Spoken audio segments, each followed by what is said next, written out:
sini saya akan menjelaskan tentang paradigma Islam tentang ilmu sistem informasi. Nah, sistem informasi ini menekankan pentingnya akidah Islam sebagai landasan pemikiran dan ilmu pengetahuan. Paradigma ini menegaskan bahwa akidah Islam harus menjadi landasan berpikir bagi umat beragama Muslim, bukan paradigma sekuler seperti yang umumnya diterapkan pada saat ini. Nah, akidah Islam ini dipandang sebagai kewajiban sebagai dasar pemikiran untuk membangun ilmu pengetahuan. Selain itu, paradigma Islam juga menekankan penggunaan nilai syariah yang lahir dari akidah Islam sebagai standar dalam pemanfaatan ilmu dan teknologi dalam kehidupan sehari-hari. Standar syariah ini harus digunakan oleh umat muslim bukan sekedar utilitas pragmatis seperti yang umumnya berlaku saat ini. Dengan demikian, paradigma Islam dalam ilmu sistem informasi dapat menekankan pentingnya akidah Islam sebagai landasan berpikir dalam penggunaan nilai penggunaan syariah sebagai standar dalam pemanfaatan ilmu pengetahuan dan teknologi. Baiklah, di sini saya akan menjelaskan tentang teori-teori ilmu tentang sistem informasi pada agama Islam. Yang pertama ada keterbukaan dan keterpercayaan. Islam mendorong transparansi dan kejujuran dalam segala aspek kehidupan, termasuk dalam pengelolaan informasi.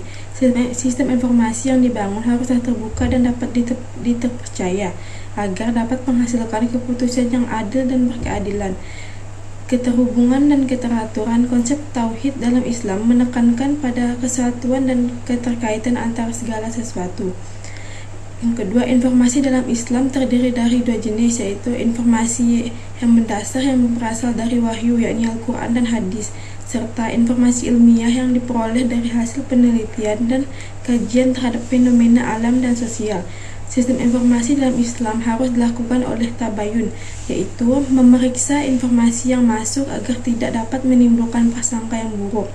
Yang kedua ada penghormatan terhadap privasi dan keamanan. Islam sangat menekankan pentingnya menjaga privasi dan keamanan setiap individu. Dalam sistem informasi, ini dapat mengimplementasikan perlunya perlindungan data pribadi. Yang ketiga, keseimbangan antara dunia dan akhirat. Islam mengajarkan pentingnya mencapai keseimbangan antara urusan dunia dan urusan akhirat. Dalam konteks Islam informasi, hal ini dapat mengingatkan untuk tidak terlalu terfokus pada kepentingan dunia semata, tetapi juga dapat memperhatikan nilai-nilai spiritual dan moral yang berkembang. Yang keempat adalah sistem informasi dalam dakwah Islam.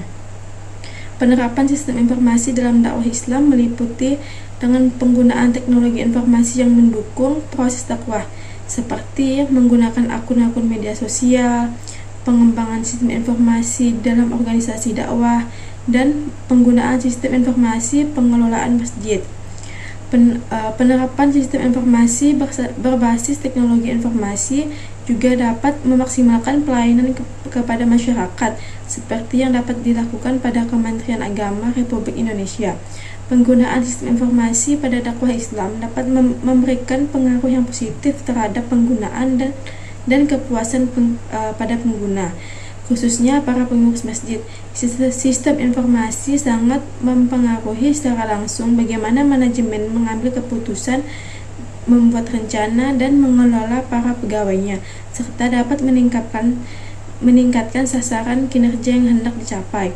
Dalam penerapan sistem informasi dakwah Islam, perlu diperhatikan aspek-aspek penting seperti niatan yang baik, akhlak yang baik, dan kehati-hatian supaya tidak terjebak pada hal-hal yang tidak diharapkan sebagai akses dari pengguna IT. Ayat Al-Quran atau hadis yang menambah bahas tentang sistem informasi. Kejujuran dalam berbicara dan bertindak.